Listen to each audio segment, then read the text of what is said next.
Mulut kamu itu bisa membawa kesialan ataupun keberuntungan ke dalam hidup kamu. Jadi ini adalah sesuatu yang benar-benar harus kamu kontrol. Nah, di sini saya akan ngomongin 5 hal terkait dengan mulut yang bisa membawa kesialan dalam hidup. Jadi kamu harus kontrol benar-benar ya supaya hidup kamu penuh dengan keberuntungan. Yang pertama adalah ngomongin hal yang jelek-jelek. Jadi mulut ini dia ada kekuatan untuk menciptakan satu kenyataan yang kita ucapkan. Jadi kalau kamu ngomong segala sesuatu, baik ini adalah sesuatu yang bagus ataupun sesuatu yang jelek, kalau ditambah dengan emosi, itu akan ada satu vibrasi yang tercipta, yang dimana itu akan menarik yang kamu ucapkan ke dalam hidup kamu. Ini balik lagi, setiap orang punya kepercayaan yang berbeda, tapi ini adalah hasil dari pengamatan saya terhadap pengalaman saya pribadi, dan juga observasi dari orang-orang yang saya kenal.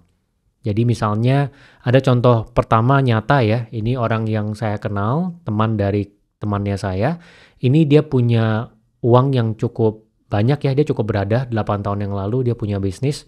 Di satu pertemuan dengan teman-temannya, alumni, dia ngatain temannya yang lain itu miskin.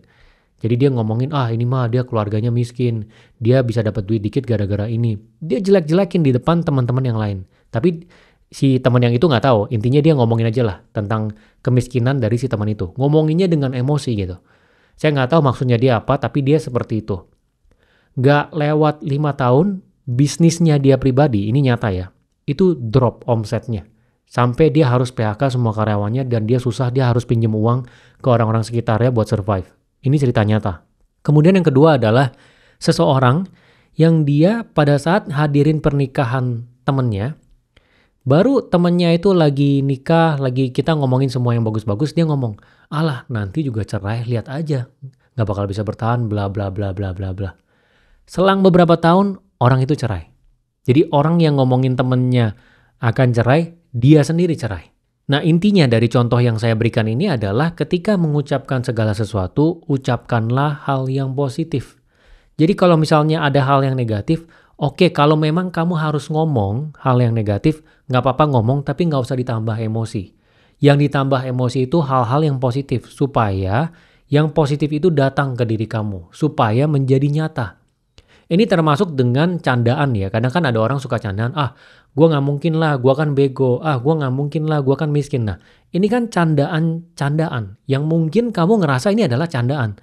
Tapi itu akan bisa membentuk diri kamu. Jadi dari sekarang, kalau misalnya kamu keluar, kamu perhatikan mulut kamu ini ngomonginnya hal yang kayak gimana. Kamu harus terus dorong diri kamu supaya yang keluar dari mulut kamu itu adalah hal yang positif. Kalau kamu mau lihat misalnya kayak si Donald Trump, kamu coba lihat video-video dia yang di zaman dulu, yang pada saat dia ketemu teman-teman dia, pebisnis yang hebat, lihat ucapannya dia. Ini orang yang hebat nih. Ini orang, belum pernah gue ketemu orang sepintar ini. Jadi dia keluarin semua omongan-omongan yang positif ditambah emosi di sana. Nah nanti kamu juga bisa observasi ke orang-orang di sekitar kamu. Orang-orang yang hidupnya jauh lebih baik dari kamu itu, mereka lebih banyak positifnya atau negatifnya yang keluar dari mulutnya. Gitu, seharusnya sih yang positif. Kemudian hal kedua terkait dengan mulut yang membawa kesialan adalah nggak bisa nolak. Ada orang yang mulutnya itu berat banget untuk menolak. Jadi ini bahaya sekali. Kamu kalau nggak bisa menolak hal yang kecil di dalam hidup kamu, maka kamu nggak akan bisa menolak hal yang besar. Ini adalah suatu kebiasaan. Hal yang kecil apa? Misalnya teman kamu tiba-tiba telepon, kita nonton yuk hari Sabtu jam 12 sampai jam 2, habis itu kita hangout-hangout, ngobrol-ngobrol. Kamu di hati kecil kamu nggak mau pergi. Karena kamu ada urusan lain. Atau misalnya kamu harus urus bisnis yang lagi kamu pengen jalanin. Tapi kamu nggak bisa nolak. Kamu rasa nggak enak, mulutnya berat banget untuk nolak. Nah itu nggak boleh. Karena kalau kamu nggak bisa nolak hal yang kecil, pada saat ada hal besar terjadi di dalam hidup kamu nggak akan bisa nolak. Maka kesialan akan terjadi dalam hidup kamu. Ya contohnya orang disuruh jadi kurir buat suap orang lain. Atau misalnya diajak korupsi uang perusahaan yang dia sendiri sebenarnya nggak mau, tapi nggak bisa nolak karena berat. Nah ini bahaya sekali. Jadi kamu harus dari sekarang merubah ini. Bagaimana caranya adalah dari hal-hal yang kecil kamu harus bisa tolak, harus keluar dari mulut kamu. Ini seperti otot ya, kamu harus bilang, enggak, gua nggak mau. Enggak, gua nggak bisa. Ya memang awal-awal susah, karena belum terbiasa keluar dari mulut. Mulut ini belum terbiasa mengucapkan kata-kata itu. Tapi ketika kamu sudah biasa, itu akan menjadi otot, dan pada saat hal yang besar datang ke hidup kamu bisa tolak kalau itu adalah hal yang buruk. Dan sebagai tips dari saya, kalau misalnya nggak bisa tolak, setiap kali ada yang nanya, minta waktu. Besok ya gue kabarin, nanti ya gue WA malam ini. Jangan langsung jawab di tempat. Selalu minta waktu supaya kamu bisa kumpulin semangatnya, kumpulin keberaniannya untuk bisa ngomong enggak dan menolak. Kemudian hal ketiga yang juga bisa membawa kesialan di dalam hidup itu adalah menghina orang lain ataupun menyumpahi orang lain. Ya kita tahu bahwa siapapun bisa menjadi apapun di dalam hidupnya. Orang-orang yang kamu hina sekarang, yang kamu sumpahin sekarang karena mungkin kamu benci sama dia, nggak suka sama dia, dia melakukan satu kesalahan yang kamu nggak suka, itu mungkin 10 tahun lagi, 15 tahun lagi dia menjadi seseorang yang memegang satu posisi yang kamu butuhkan. Tapi karena kamu hina-hina dia, ya karena kamu jelek-jelekin dia, karena kamu sumpahin dia, pintu itu tertutup. Jadi hidup kamu yang tadinya beruntung, jadi nggak beruntung. Karena kata-kata itu tertancapnya selamanya, beda sama pukulan. Kalau kita pukul orang, hasil dari pukulannya itu bisa sembuh. Tapi kalau kata-kata, orang itu bisa ingat selamanya. Dan orang itu nggak semuanya pemaaf ya. Jangan kira kamu hina orang, ya kamu sumpahin orang itu akan memaafkan gitu aja karena waktu sudah berlalu. Ada orang yang sifatnya balas dendam. Dia akan tunggu waktunya, kapan dia balas dendam, dia akan balas dendam. Balas dendam itu nggak cuma ke kamu aja, bisa aja ke pasangan kamu, ke orang tua kamu, ke anak kamu. Hasilnya hidup kamu jadi nggak tenang juga, jadi penuh dengan kesialan. Dan hinaan dan sumpahan itu juga sama dengan yang tadi saya ngomongin.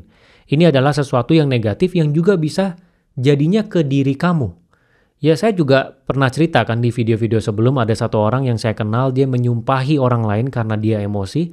Dia nyumpahi bahwa keluarganya akan jatuh miskin segala macam. Akhirnya dia sendiri, ya setelah beberapa tahun, dia benar-benar jatuh miskin. Sampai susah banget. Sesuai dengan ucapan sumpah yang dia ucapkan kepada orang yang dia kesel di saat itu. Jadi mulut ini benar-benar harus dijaga. Ya kalau misalnya kamu marah, ya apalagi kalau kamu memang tipe orang yang biasa untuk ngomong kasar ya, kamu harus belajar untuk bisa tahan. Caranya gimana ya? Kamu harus cari cara. Gimana? Kalau saya ya misalnya marah, ya udah kamu fokus aja ke nafas. Nafas 15 kali. 1, 2, sampai 15 kali, baru setelah itu kamu coba rasionalkan respon kamu nih mau seperti apa. Tapi jangan sampai kamu langsung nggak ada mikir, nggak ada apa, langsung cepret aja keluar. Semua hinaan, semua sumpah serapa itu keluar. Ya ingat ya, orang yang hebat, yang berada di puncak karirnya ataupun puncak bisnis, biasanya jago dalam kontrol emosi. Walaupun nggak semuanya ya, tapi rata-rata mereka jago dalam hubungan perorangan. Jadi mereka itu bisa kontrol emosinya, bisa kontrol mulutnya. Jadi kamu harus belajar untuk kontrol mulut kamu. Kemudian hal selanjutnya terkait dengan mulut yang juga bisa membawa kesialan dalam hidup adalah nggak jago ngomong. Jadi banyak sekali pintu di dalam hidup yang dimana rezeki kamu itu bisa datang ke kamu, itu karena kemampuan kamu berbicara. Jadi ada orang-orang yang dia itu nggak bisa public speaking dan dia nggak mau melatih dirinya untuk public speaking. Ya padahal public speaking ini adalah skill yang paling penting. Kalau kita naik dalam tangga karir, kita naik sebagai pebisnis, ya bisnisnya menjadi besar sekali, kemampuan yang penting itu adalah ngomong di depan banyak orang. Ya jadi kalau misalnya kamu sekarang belum jago public speaking, saya sangat menyarankan kamu untuk melatih kemampuan public speaking. Karena kalau kamu nggak latih sama sekali, nanti ada kesempatan yang datang, dikasih kesempatan kamu untuk public speaking di depan timnya kamu, di depan perusahaan, kamu nggak bisa, kesempatan itu belum tentu datang 2 kali. Ya kadang, saya udah bilang ya, kereta besar itu datangnya mungkin 2 kali, 3 kali dalam hidup. Misalnya sekarang kamu manajer, tiba-tiba kamu dipromot jadi kepala divisi. Dan kamu nggak mau ngambil itu karena kamu takut untuk ngomong di depan banyak orang. Karena kalau kepala divisi kan harus bisa ngomong di depan banyak orang, timnya ada banyak gitu dibanding dengan manajer. Ini beda dengan bahasa asing ya. Kalau menurut saya bahasa asing kita bisa pakai translator, apalagi sekarang ada AI. Tapi kemampuan untuk public speaking, ya keberanian untuk tampil di depan dan ngomong, itu satu kemampuan yang harus dilatih.